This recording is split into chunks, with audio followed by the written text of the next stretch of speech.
창세기 18장을 읽을 때 처음 만나는 대목이 수상스러운 세 사람이죠.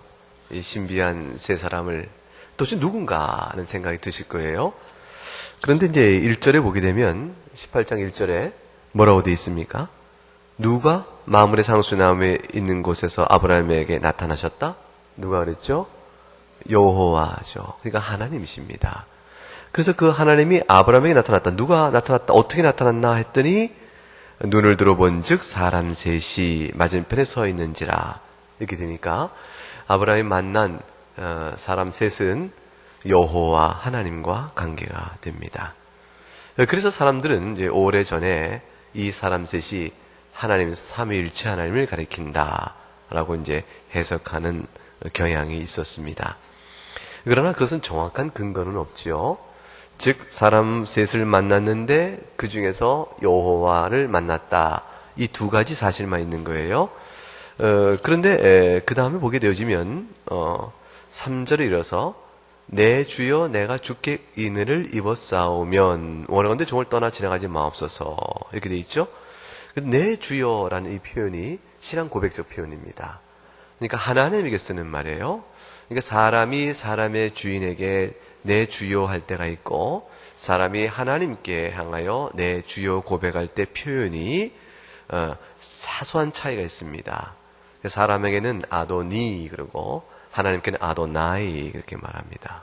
오늘 본문이 아도나이로 되어 있기 때문에 이건 신적 고백을 하고 있는 것이죠.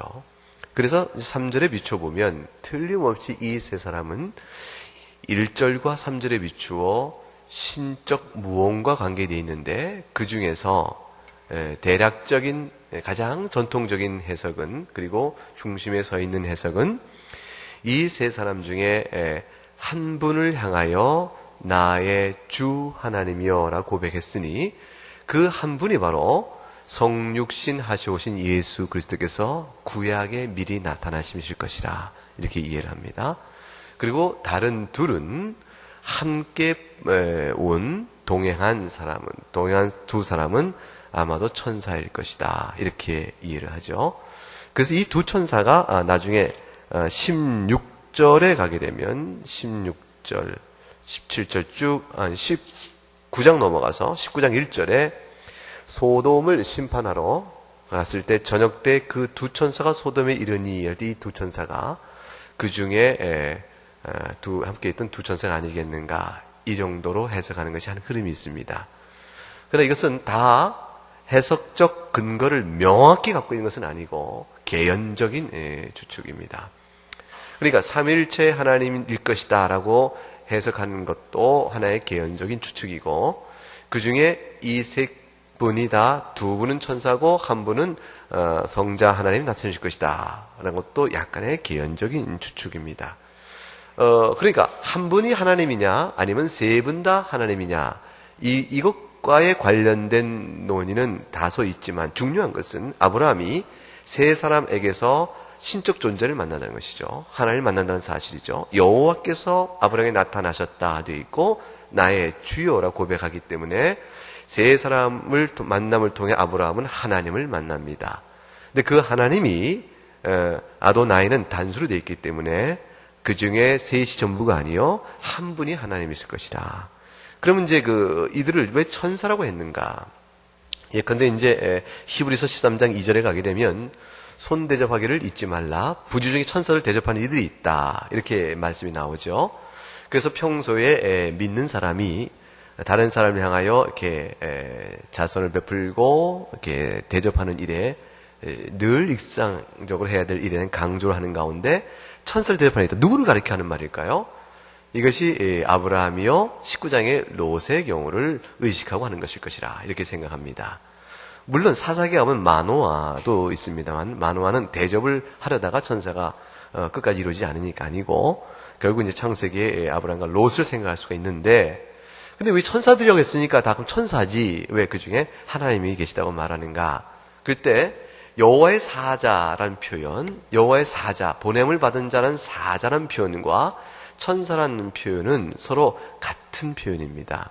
그렇기 때문에 보냄을 받은 자로서 여호와의 사자는 모세 때 이르게 되면 그것이 곧 예수 그리스도의 나타나심으로 분명한 해석적인 여지가 있습니다.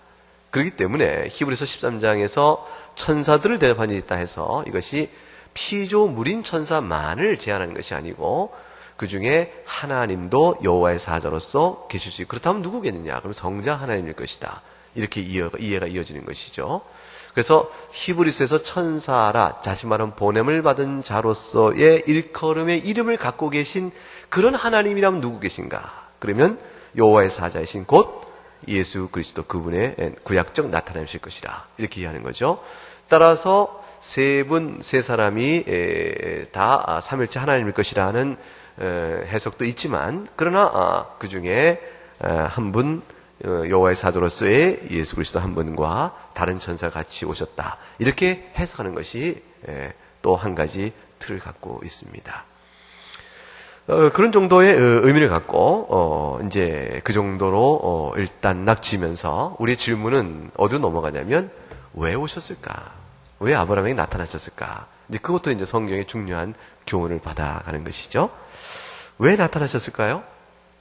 그건 이제 성경을 통해서 묵상해야 돼요. 그냥 지금 가만히 생각하면 아는 게 아니고, 이제 앞뒤 문맥을 보면서 하나님이 아브라함에게 나타나셔서 말씀하자는 뜻이 뭐였었을까? 적어도 18장에는 두 가지 일이 벌어집니다. 하나님이 아브라함을 찾아옴으로 인해서 나타난 두 가지 일. 첫째, 한 가지 일은 오늘 본문에 들어있고, 또 한 가지 일은 18장 하반절에 들어있습니다. 그런데 다음 주에 우리가 살펴보겠지요. 그럼 오늘 살펴보는 한 가지 이유는 하나님께서 17장에서 약속하신 것을 다시 한번 확인해 주러 오셨다는 사실을 알 수가 있어요. 자, 17장에서 하나님이 약속하신 것이 무엇이죠? 그것은 아브라함에게 약속하신 내용이 있습니다. 10장에서 아브라함에게 약속하는 15절과 16절에 나오죠. 한번 읽어보겠습니다. 하나님이 또 아브라함에게 이르시되 내 아내 사레는 이름을 사레라 하지 말고 사라라 하라. 내가 그에게 복을 주어 그가 내게 아들을 낳아주게 하며 내가 그에게 복을 주어 그를 여러 민족의 어머니가 되게 하리니 민족의 여러 왕이 그에게서 나리라. 지금 어떤 약속을 주셨어요? 사레가 아니요 사라라 하고 열국의 어미가 되게 할 것이라 그랬습니다. 그래서 지금 사라가 아들을 낳을 것이라, 이 16절에 가장 중요한 말, 사라가 아들을 낳을 것이라, 이런 이제 약속의 말씀을 아브라함에게 주었죠. 그때 사라가 아들을 낳게 되어지면 89세 때, 사라 89세 때 아브라함이 약속하셨으니까 사라가 몇 세에 아들을 낳는 거예요? 90세에 아들을 낳는다. 이 약속을 믿을 수 있는지 모르겠는데 90세에 아들을 낳을 것이라는 약속을 주시고 그 아들의 이름을 이삭이라 하라고 또 정해 주세요. 그 하나님께서 아브라함에게 다시 찾아오신 것은 17장에 나온 이 약속을 다시 한번 환기시키려고, 다시 한번 확정해 주시려고, 그렇게 해주시려고 다시 오신 것입니다. 다시 말하면 사라에 대한 배려가 있으신 것이죠. 아브라함이 17장에서 이 약속을 들었을 때, 이 말을 들었을 때 아브라함이 쉽게 믿었습니까? 아니면 약간 혼란스러워했을까요? 어떻게 했을까요? 믿음의 조상이니까 하나님 말씀하실 때 아멘 하고 그냥 듣자마자 아멘 했을까요? 그렇지 않았습니다. 아브라함이 우리와 똑같은 성정을 가진 사람이기 때문에 약속을 듣지만 자신도 하나님께 묻고 싶은 일들이 있었던 것이죠. 그래서 쉽게 얘기하지 못합니다. 17장 17절 그 다음 절에 이 말을 듣자 아브라함이 엎드려 마음속에 이르되 100세 된 사람이 어찌 자식을 낳을꼬, 사라가 90세에 어찌 출산하겠느냐. 이 도무지 마음속에 의아한 마음을 갖습니다.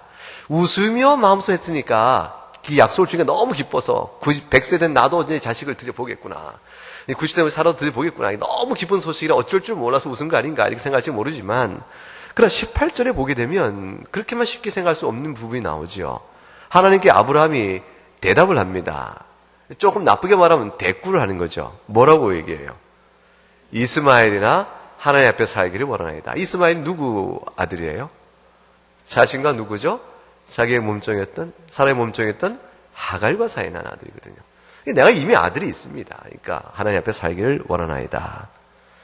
하나님께서 그러니까 뭐라고 응답을 하십니까? 19절에 거듭 얘기하십니다. 아니라 네 아내 사라가 아들을 낳을 것이니 그 이름을 이삭이라 하라. 이름까지 지어주시고 이삭과 비로소 언약을 세워서 그 후손들께 영원한 언약을 세울 것이라. 이렇게 다시 한번 확인해 줍니다. 그래서 아브라함이 그제야 비로소 더 이상 묻진 않아요. 묻진 않고 그걸 믿음으로 받습니다. 그걸 믿음으로 받으니까 로마서 4장에 이르는 거예요. 4장 18절 22에서 아브라함이 바랄 수 없었으나 그것을 믿었고, 그 19절에 100세가 되어 자기 몸이 죽었고 사라의 태가 죽은 줄 하여튼 알고도 믿음이 약해지지 않았다. 하나님께 질문을 하고 답을 얻자 약해지지 않고 20절에 가서 이제 하나님께 영광을 돌리고 21절에 능히 이루실 하나님의 전능성을 바라보면서 하나님을 믿으니 22절 그 유명한 말씀. 하나님이 그것을 그의 의로 여겼다. 하나님을 믿음으로 의롭게 됨을 받는 놀라운 축복을 받게 되어지는 것입니다. 아브라함이 그러하였으니 아브라함의 말을 전해 들은 사라가 쉽게 믿겠습니까? 사라의 마음이 어떻게 쉽게 믿음이 생기겠습니까? 어떨 것 같아요? 사라의 마음이 믿음이 얼른 생기지 않죠. 하나님이 아브라함에게 나타나 말씀하셨던 그 일을 거듭 재차 다시 한번 나타나셔서 그 17장에 약속하신 이 약속의 내용을 사라를 생각하여 다시 한번 말씀해 주십니다. 그것이 오늘 18장 오늘 본문에서 보는 것이에요. 그래서 나타나셔서 세 사람이 나타나자 아브라함이 하나님의 모습을 보고 그 앞에서 경배하며 대접을 하여 그가 이제 말씀합니다. 그가 이르시되, 즉 하나님의 말씀이죠. 내년 이맘때 내가 반드시 네게로 돌아오리니 아들을 낳을 것이라. 사라가 직접 온다는 것이 아니라 약속의 말씀에서 사라가 아들이 나오면 하나님이 다시 찾아온 것과 진배 없죠. 사라가 이 말을 들었을 때 사라가 얼른 믿습니까? 아니면 의문을 제기합니까? 의문을 제기하죠. 그래서 뭐라고 말해요? 11절에 나이가 내가 많다. 내가 이제 생리가 없다. 무슨 아들 낳겠는가? 12절에 뭐라고 합니까?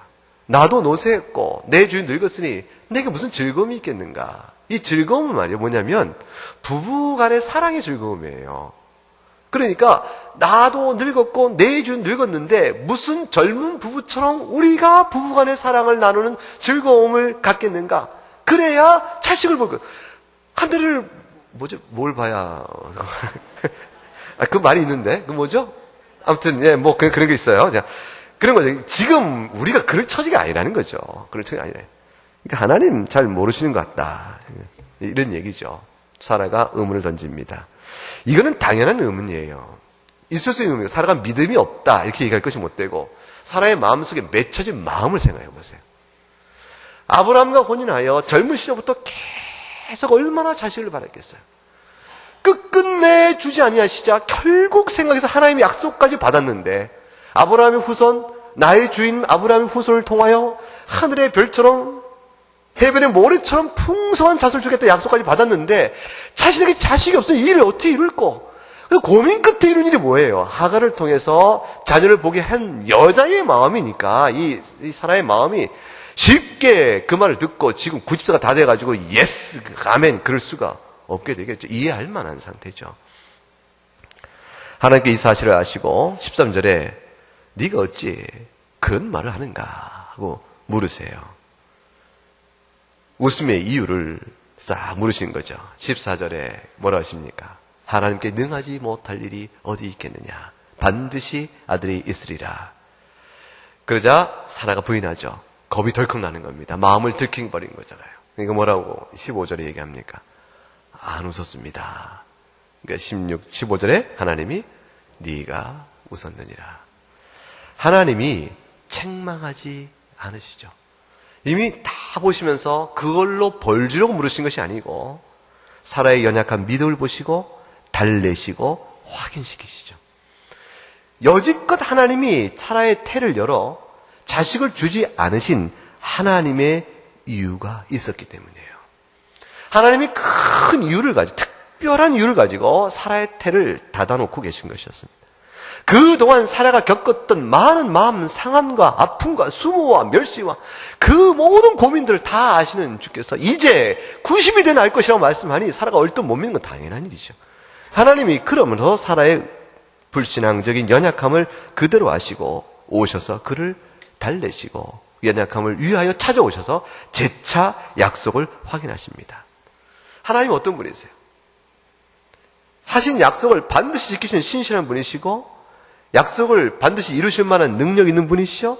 동시에 뭐죠?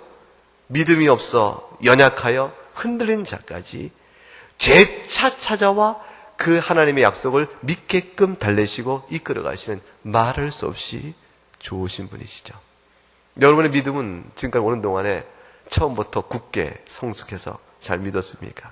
하나님께서 몇 차례 달래고 달래시는 과정을 겪어왔습니까? 그걸 생각해 보세요. 사라에게 베푸신 하나님의 은혜가 아주 특별하죠. 오늘 우리가 이 시간에 한 가지 더 생각할 중요한 점이 있습니다. 하나님이 그 성품 외에, 하나님께서 왜 젊은 사라에게 이 약속을 이루지 아니하시고 하필이면 90대 사라에게서 아들을 출생하는 약속을 이루시려 하실까? 나이가 90이 들어 아들을 놓으면 더 아들이 더 좋을까요? 네, 그건 아닐 거 아니에요. 하나님이 어떤 이유가 있으셨을까요? 아주 중요한 문제입니다. 이것이 오늘 본문의 핵심적이고 중요한 이유인데 이삭의 출생과 관련해서 우리가 기억할 두 가지 아주 특징이 있죠. 첫째 특징은 이삭의 출생은 어떻게 난 것이다? 자연적이다, 기적적이다. 기적적이죠. 이거 잘 기억할 문제입니다. 하나님께서 이삭의 출생은 태가 중후 같은 나이에 이른 사라의 나이 때까지 다니셨다가 비로소 불가능 속에서 가능을 열어주셨습니다. 이삭의 출생은 기적입니다. 이 사실을 잘 기억해야 됩니다. 두 번째, 기적만 기억하면 안 되고 왜 하나님께서 기적이라는 방식을 통해서 이삭을 주셨을까요? 그 기적과 맞물려 같이 생각할 중요한 한 가지 이삭의 출생과 관련된 특징이 있습니다. 그것은 뭡니까? 약속입니다. 하나님이 약속을 하시고 그 약속을 이루어가는 과정에 이삭의 출생을 주십니다. 젊어서도 약속 주시고 아들을 낳을 수 있죠. 젊었을 때 하나님께 찾아오셔서 사라가 이제 30대, 20대 후반, 20대 전반 생식이 왕성할 때요. 오셔가지고 내년에 네가 아들이 있을 것이라. 그리고 과연 내년에 착 아들이 생기면 그 타이밍상 하나님께서 주신 아들이다 이렇게 생각할 수도 있겠죠. 근데 슬그머니 뭐가 또 들어올까 마음속에. 에이 약속 관계없이 날만 하니까 낫겠지 그런 생각 들 수 있잖아요. 왜냐하면 항상 날 수 있는 젊은 나이니까. 그러니까 약속하시고 그 약속을 하나님께서 이루셨다는 약속과 성취의 가장 극적이고 확실한 상태가 언제입니까? 아이를 더 이상 낳을 수가 없다라는 확실한 나이대에서. 그때까지 하나님 미루신 겁니다. 이 약속과 성취가 아주 뚜렷한 때까지 미루신 거죠. 90이 되었으니 사라도 알고 아브라함도 알고 모든 사람이 인정하는 이미 죽은 태죠. 태가 다 다쳐버렸죠. 그런 상태 속에서 하나님이 찾아오셔서 약속하고 그 일 이루셨으니 그 이삭의 출생이 틀림없는 기적으로 인한 하나님의 간섭이라는 사실에 의심의 여지가 없는 겁니다. 그 다음 또 한 가지가 있죠. 하나님이 하신 일이 틀림없다는 사실은 동시에 우리에게 무엇을 알려주냐면 이 두 가지 사실, 기적이다, 약속이다, 이 두 가지를 딱 묶고 나면 우리에게 뭐가 나오냐면 약속의 자녀는 하나님의 특별한 능력에 따라 태어났다라는 하나의 결론적 한 문장을 만들 수가 있어요. 그렇죠? 하나님이 주신 약속의 자녀는 자연적인 방생식이나 사람의 생각대로 낳은 것이 아니요, 즉 육체대로 난 것이 아니요, 하나님의 기적이니 곧 하나님의 능력으로 난 것이라. 약속의 자녀는 하나님의 능력으로 난다. 약속의 자녀는 하나님의 능력으로 난다. 그 말은 뭐냐면 약속의 자녀는 육체를 따라 나는 것이 아니요 성령을 따라 난다. 그게 아주 중요한 메시지가 있습니다. 로마서 9장을 보면 이 부분에서 이렇게 얘기합니다. 하나님 말씀 폐하여진 것 같지 않도다. 이스라엘에게 난 그들이 다 이스라엘이 아니요. 그 다음 뭐라죠? 아브라함의 씨가 다 그의 자녀가 아니다. 이 무슨 말을 하려는 것이죠? 아브라함의 육적 혈통을 받았다고 해서 다 아브라함의 씨가 아니다. 질문. 이삭은 아브라함의 육적 혈통을 받았습니까? 안 받았습니까? 받았죠? 그러면 아브라함의 씨가 다 그의 자녀가 아니라 말할 때 이 말은 적어도 누구는 아니란 뜻이에요. 하갈에서 난 이스마엘은 아니다. 그러나 누구는 그렇다? 이삭은 그렇다. 이렇게 말하고 싶은 거예요. 그럼 이삭도 아브라함의 씨잖아요. 그러니까 아브라함의 씨라는 그 자체가 아니고 초점은 기적적인 방식이든 자연적인 방식이든 아브라함의 육적 혈통을 탔다는 사실이 있는 것이 아니고 중요한 것은 그것이 약속에 따라 난 것이냐 약속과 상관없이 났느냐 이 사실에 있다. 초점을 거기에 둬야 한다는 사실이 있어요. 오직 이삭부터 난 자라야 넷이라 불리라는 말은 하나님이 약속하신 바대로 하나님이 그 약속을 성취하신 그런 자라야 아브라함의 씨다. 그럼 그 하나님이 약속하신 대로 그 성취하신 방식이 뭐였는가? 오직 이삭부터 난 자니 그 약속의 자녀는 하나님의 능력으로 난 자라는 거예요. 아주 중요한 영적인 메시지를 여기서 담고 있죠.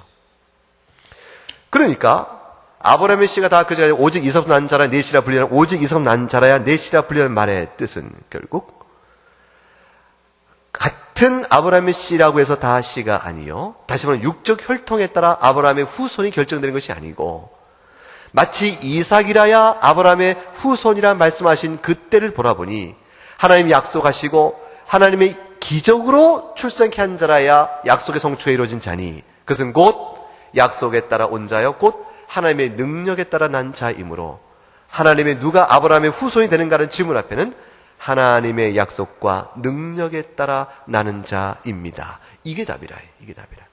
그 하나님의 능력 난다는 뜻은 어떤 뜻인가? 그것이 바로 성령을 따라 난 자란 말로 바꾸어 이해할 수가 있습니다.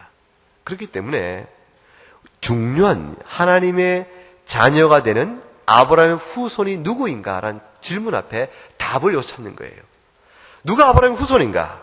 누가 아브라함의 자손인가? 이 질문 앞에 아브라함의 혈통에 따른 우리다라는 질문 앞에서 답변 앞에서 우리가 뭐라고 말하면 아니야. 아브라함의 후손은 성령으로 난 자들이라. 이렇게 답할 수 있는 이유를 오늘 본문에서 제시해 주는 겁니다. 갈라디아서 4장을 보게 되면 이 본문이 이렇게 나와요. 같이 읽어봅니다. 형제들아 너희는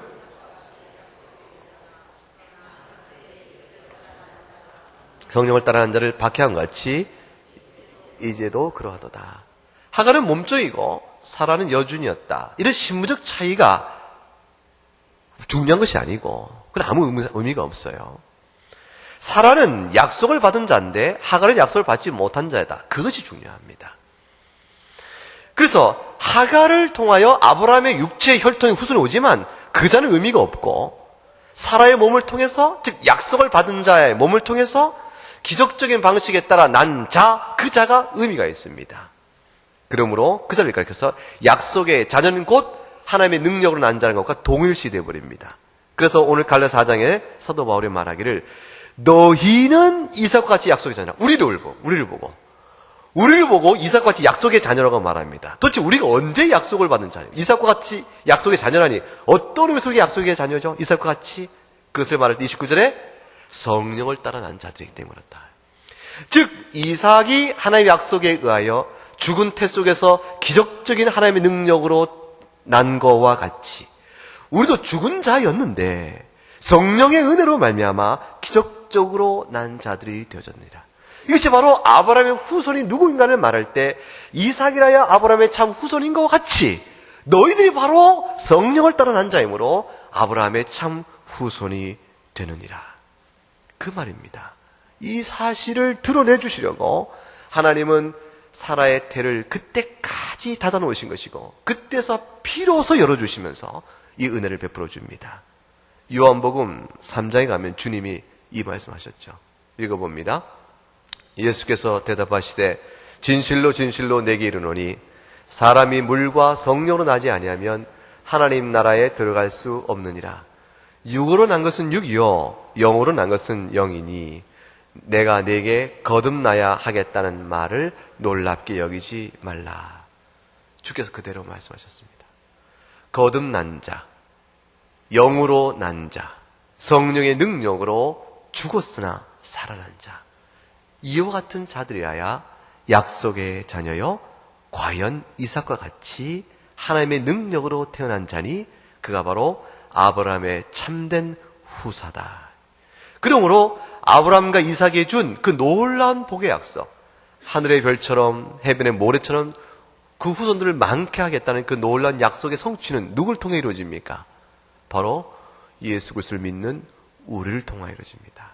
우리가 바로 아브라함의 복의 축복의 내용이요, 그 요소들입니다. 우리가 바로 복의 그 축복의 대상들인 것이에요. 그게 하나님 주신 놀라운 약속입니다. 이 약속 때문에 이 약속을 아브라함도 믿음으로 자기에게 주어진 약속의 누림의 대상이 되는 것이고, 사라도 이삭을 낳지만 역시 마찬가지로 이 약속을 믿을 때 사라도 바로 그 믿음으로 성령에 거듭난 그 자가 되어서 이삭이 약속의 자녀인 것처럼 그들도 약속의 자녀가 들어가 버립니다. 참 신기하죠? 아브라함과 사라가 이삭을 낳지만 이삭을 놓겠다는 하나님의 약속을 믿을 때에 마치 우리가 예수를 믿음으로 이삭과 같이 약속의 자녀가 되듯 그들도 하나님의 이삭의 약속을 믿을 때에 그들 또한 우리와 같이 하나님의 자녀가 되어집니다. 모든 자가 다 하나님 주신 약속의 믿음을 믿을 때에 성령의 능력으로 죽은 자 가운데 산 자가 되어지는 그런 은혜를 입어 하나님의 자녀가 되는 것이죠.